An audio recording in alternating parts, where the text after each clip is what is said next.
The US-Canadian border is the longest international border in the world. This is what it looks like overlaid on top of Europe. It literally stretches all the way to Kazakhstan, and you'd have to travel directly south from Cork, Ireland to get to the very edge. This really puts things into perspective. I mean, I knew it was big, but this really is jarring. We're talking over 5,500 miles between these two countries, across 13 US states and 8 Canadian provinces. I think it's fair to say I'm definitely taking this border kind of for granted. I completely forgot about the border we also have with Alaska. Now, this is not to be confused with the country in general with the longest border. That would be China. That's with over a dozen different countries, though, not just a single one, as you can obviously see. Another thing that's interesting about this US-Canadian border, even though it's so long, a lot of people live on both sides. Like, for example, we were just talking about the Chinese land border, but for much of it, nobody really lives next to it. It's incredible how in North America, I mean, the vast majority of Canadians live right next to this border, and the fact that this border is still so peaceful between our two nations, it's incredible. Let's really hope it stays that way. Just look, you're talking millions on both sides. It's interesting that Rome and Chicago are on the same latitude, especially considering Rome tends to be pretty hot, meanwhile Chicago is pretty cold. Funny that even this map doesn't show all of our border. It's only 72% of the border because it leaves out Alaska. The longest contiguous border is between Russia and Kazakhstan, though. Alaska's the thing that sets us over. Countries with a higher GDP than Poland circa 1990 versus countries with a higher GDP than Poland almost 30 years later. This is extremely impressive. What a fast change. Crazy that Poland wasn't beating out so many nations in South America. One of them being Venezuela too. Well, Venezuela has had a tough 30 years though, to be honest. They're also beating out Mexico and every country in Africa, pretty much every place in Asia. There are some outliers though, and all of their eastern neighbors as well. To be fair, in 1990, this is not what the world map looked like. This was right before Soviet collapse. But wow, Poland, this is impressive. 20 plus years ago, I remember a guy I went to college with writing a paper for his business class that argued that Poland was going to be the next major emerging economy. I remember laughing. Yeah, right. It's good, but China's growth is even crazier. Well, still, Poland is a lot smaller than China. Good job, Poland. Also, the best Eastern European country, Portugal, is only slightly ahead. And this map is old too. If we look at more recent data from last year, Portugal, Kuwait, Estonia, Slovakia would have lower GDPs than Poland. So the map's supposed to be even insane, even more insane. Also, another cool fact is that Poland has had the same borders for the last 35 years. That's a big accomplishment for them. Historically speaking, over long periods of time like this,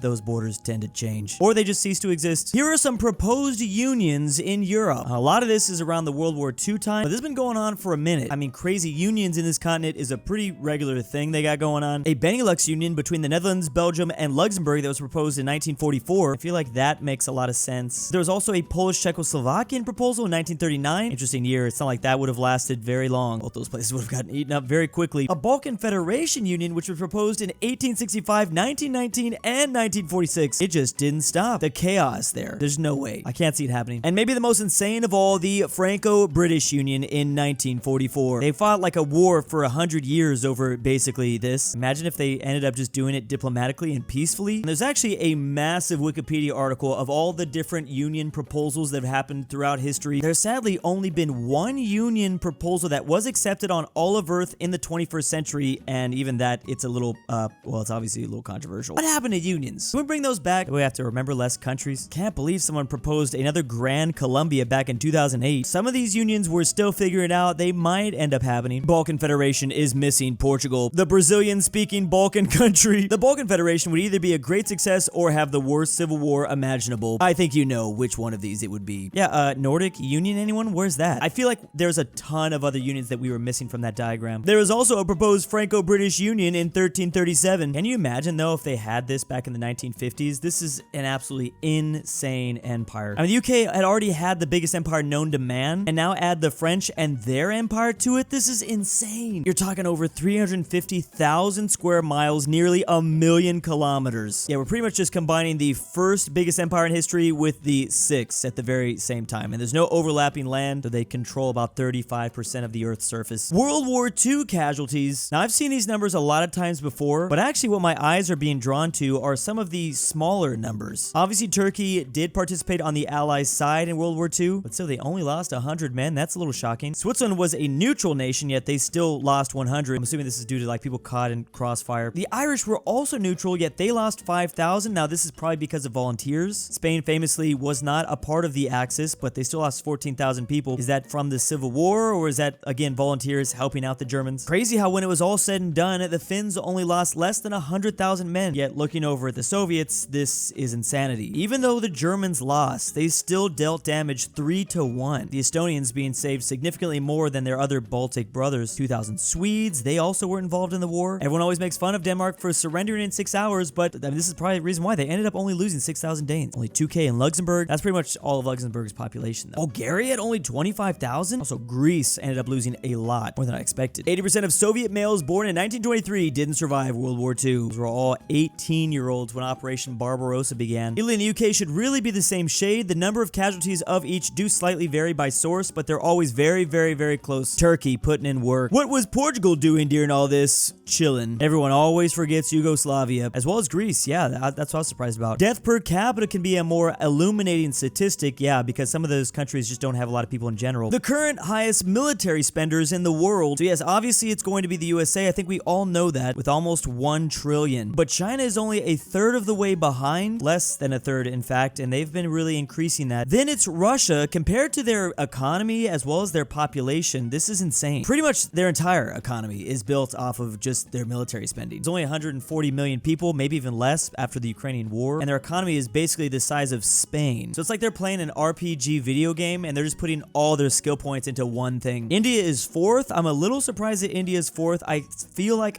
at some point they're going to pass up Russia. They're only about 20 billion behind. If it wasn't for the war in Ukraine, maybe the Indians would have passed. I mean, the Russians really increased this after that conflict. 5th is Saudi Arabia. Surprised that there's actually not more countries in the Middle East here. Where's Iran? Where's Turkey? Also Israel, but Israel's pretty tiny. UK in 6th place, only 1 billion behind Saudi Arabia. Then it's Germany, then it's Ukraine, then it's France. Man, look at Japan go. And they insist on being very demilitarized, of course. They don't have battleships, but at the same time, they kind of do. They have helicopter destroyers. But yes, still the infamous fact that you can combine all these other top 10 nations to the US and it still will not equal the US spending on military. This map should also include the percent of GDP. Ukraine would be 36% of its GDP. Germany ranks 7th and still has a widely dysfunctional army. It's absolutely insane. France has a smaller military budget, but a larger and way more capable armed forces than Germany. The current state of the nuclear arsenal. One thing I really like about this graph is it shows the difference between retired nukes, reserved nukes, and then deployed strategic nukes on intercontinental missiles and heavy bomber bases. So these are what we really have to worry about. And of course, it's just between Russia and the US. When accounting for that, I mean, pretty much no one's got anything. Well, France does. France is insane. They've also got their like first strike policy. I don't think do they still have that? They launch a warning nuke. They don't mess around. Obviously, the US and Russia have both tried to disarm themselves during the height of the Cold War. You're talking almost a third from both of them. Well, definitely from the US. Russia, maybe that's like a quarter or 20%. Oh, well, these are warheads in queue for dismantlement. Ooh, so we don't even know. They might not be. Then the white are reserves. These are warheads in storage and not deployed on launchers. This is where the vast majority of nuclear countries keep their nukes at. The US has a special category called deployed non-strategic. These are deployed on bases with operational short-range delivery systems. Russia doesn't have any of those. This is just,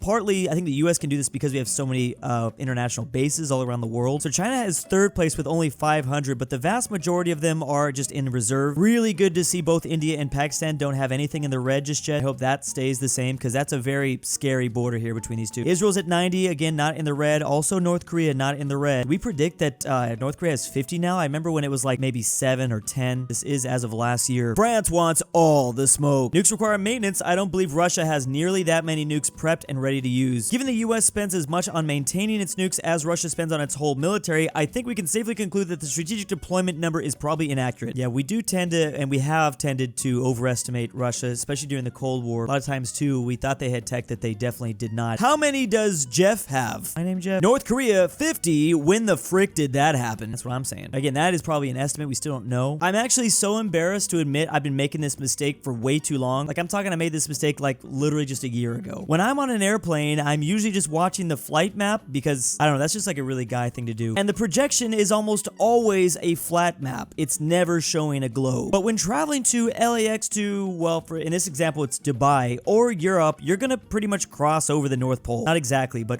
definitely Greenland, depending on several factors, of course. Sometimes the weather or jet streams can change things. Point is, when I would plan some of my trips to Europe, I would always keep this in mind. I'd be like, oh, I should do LAX to like Spain or France. That way the flight isn't that long. However, a flight from Los Angeles to Madrid, Spain is about the exact same length as a flight from Los Angeles to Helsinki, Finland. There might be only about a 5-minute difference, but I definitely didn't think about that when looking at this flat map. Going to Madrid, Spain Spain seems so much closer than going all the way out here to Helsinki, Finland. But in reality, because we're going over the pole, it's pretty much the same. In fact, it almost looks like Helsinki, Finland is even closer than Madrid, Spain. I can't believe I still fall for this mistake. That's so sad. It's funny too because I know we fly over Greenland. I love that part in the trip, looking out the window and just seeing this massive white landmass. So glad the plane didn't hit the huge white pole. Don't insult my Polish mother like that. Funny enough, when I thought I traveled on a flat map, I thought the only reason why we flew over Greenland is in case we had an emergency. That's so stupid of me in hindsight. I'm like, oh yeah, that's nice. Maybe we shouldn't be flying over the massive Atlantic Ocean. But anyways, even I still make this mistake sometimes, forgetting we live on a globe. The actual cost of making American coins. I couldn't believe this when I saw this. Inflation has been hitting us so hard, it now costs more than these values are actually worth. It costs about 3.5 pennies to make 1 penny. And of course, that only translates to 1 cent. So that's 3 times as much or more. It costs 13 cents, almost 14 cents to make a nickel. That's only worth 5 cents, just in case anyone didn't know. The nickel, of course, is actually the most devastating difference, which shouldn't be surprising. The nickel is the biggest. The biggest considering its actual value, 5 cents, versus the quarter, which is 25. The quarter is still worth it to make. It only costs 14 cents to make. Obviously, the quarter is worth 25 cents, but who knows for how much longer. I mean, that's the thing. These valuations are constantly changing. The dime isn't bad just yet either. Again, the dime is small. It's only 5 cents to make, but it, the valuation's 10. Finally, the best ratio, the $half dollar. We don't really make the $half dollar. I mean, I think I have like maybe 1 in my house, maybe 2. Costs 33 cents to make the $half dollar, and the $half dollar is obviously 50 cents total. Thing is, like, this absolutely is just going to continue to get worse and worse. It is only going to cost us way more to produce coins. I'm assuming the US is banking on the fact that literally no one's going to have cash anymore or coins. A lot of people are talking about how they just want to retire coins permanently. This probably will not be a big deal into the future because, like I said, everyone's going digital at this point. It's still crazy to see. So we need to get rid of the penny and nickel is what I'm seeing here. We needed to get rid of the penny like 20 years ago. Fun fact, in 1857, we stopped minting the US half-cent coin as its buyer's power was low enough to be deemed not necessary. They still make the $half dollar? Canada ditched the penny years ago. Legitimately, why is it necessary? This reminds me, I gotta start rolling up my coins. I got a couple of them. As always, big ol' thanks to the patrons. Drew's Argentinian Trust Fund. Rip, Grandpa. I will force Drew to eat Spanish food unless he remembers Imperial and modern Japan have the same flag. Alexander the Terrible. Connor Pavlik. DOOCHBAGGINS. Fredrik Tibblin. KingBearHaze.